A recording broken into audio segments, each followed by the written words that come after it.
This is my review and summary for CNG86 Combat Fighter, part of the Call of Duty line from Bloks.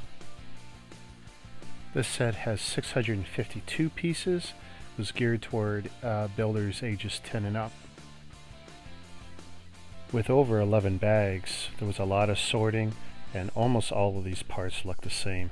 It was a brutal sort. I wish Mega was numbering bags in this era, but they weren't. It would have made for an easier build.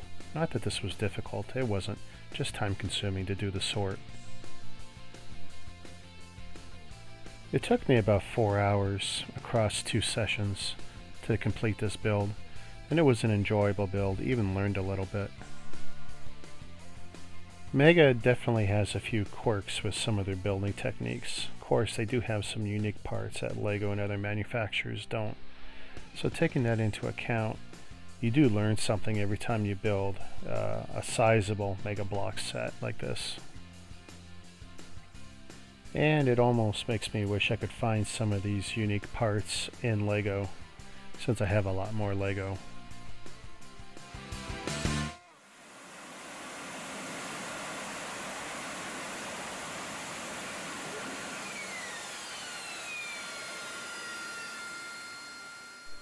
The completed build is a thing of beauty. You're basically building a Harrier 2 from what I could tell from this configuration.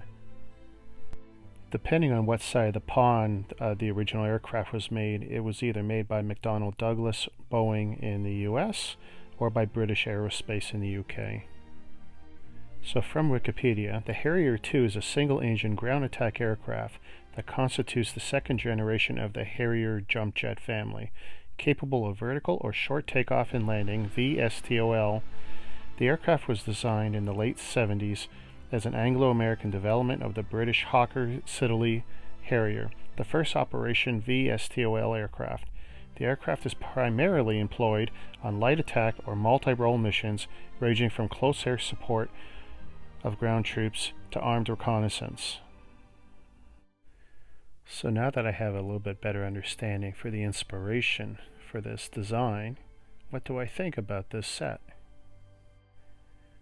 Mega Bloks hasn't disappointed me yet with the Call of Duty line, and this set, being my 5th, is no different. This is a beautiful set with 3 great looking figures, and even the secondary builds are nice. You get a step ladder to get to the cockpit, you get a nice missile and bomb rack that any of the figures could pull under the wings to load up. This is just nice added features for quality play or for display purposes. These are nice touches indeed. Adding to that near military model feel that you get with the Call of Duty line, the Combat Fighter really has no bad angles. It looks good from virtually every angle you'll look at it from, whether it's head-on, or a bird's eye view, or even from ground level. Most of the details, all the details actually, are printed elements. There's no stickers. Yeah, Mega Bloks did a nice job of implementing the 4 thrusters that allow for the vertical takeoff and landing functions of this jet.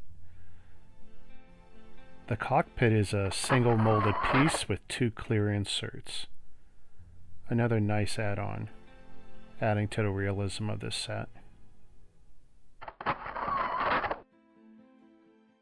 These are the only elevators or control flaps you'll find on this set.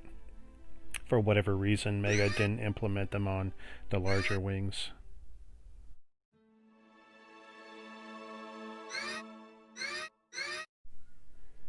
Now let's look at the underbelly of the Harrier. Sorry, the Combat Fighter. Lots of detail here.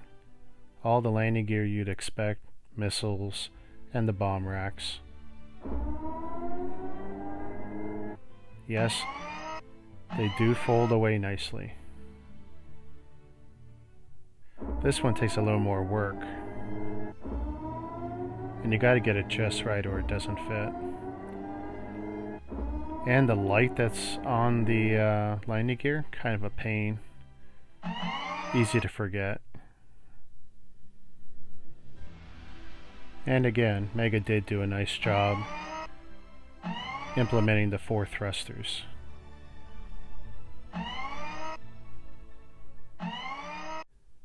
And as near as I can tell, Mega did do the winged landing gear there.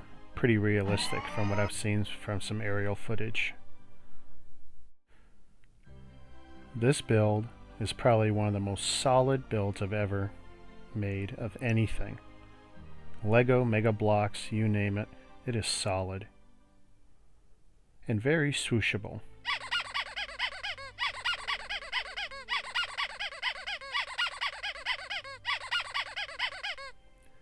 You're not going to be breaking this easily.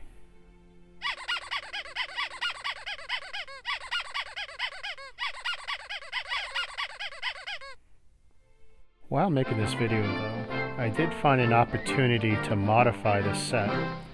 Using the 4 extra clips, if I add one to each of the pylons for the missiles, I just found it could be a little bit more sturdy, and I might as well use them for something. So I figured, why not? Let's add them to the missile connection points. And I think they look great. And as with most of my videos, here's a photo montage. There's so much to like about this set. The details, the quality of the build, how sturdy it is, how swooshable it is. The only thing I didn't do was a drop test, and I don't drop any of my build sets. If I had one complaint, maybe it's that rear door hatch for the rear landing gear. It's a little finicky to build. I think it's just their technique, but you know what? It stayed together. I really haven't had to mess with it, and it does function well.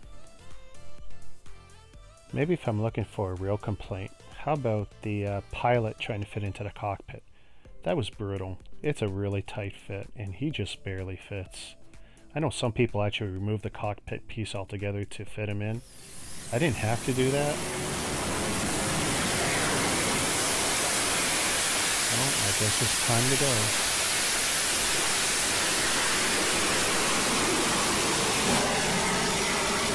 Well, if you like this video, please like, comment, and subscribe to All Bricks Count on YouTube, Facebook, and Instagram.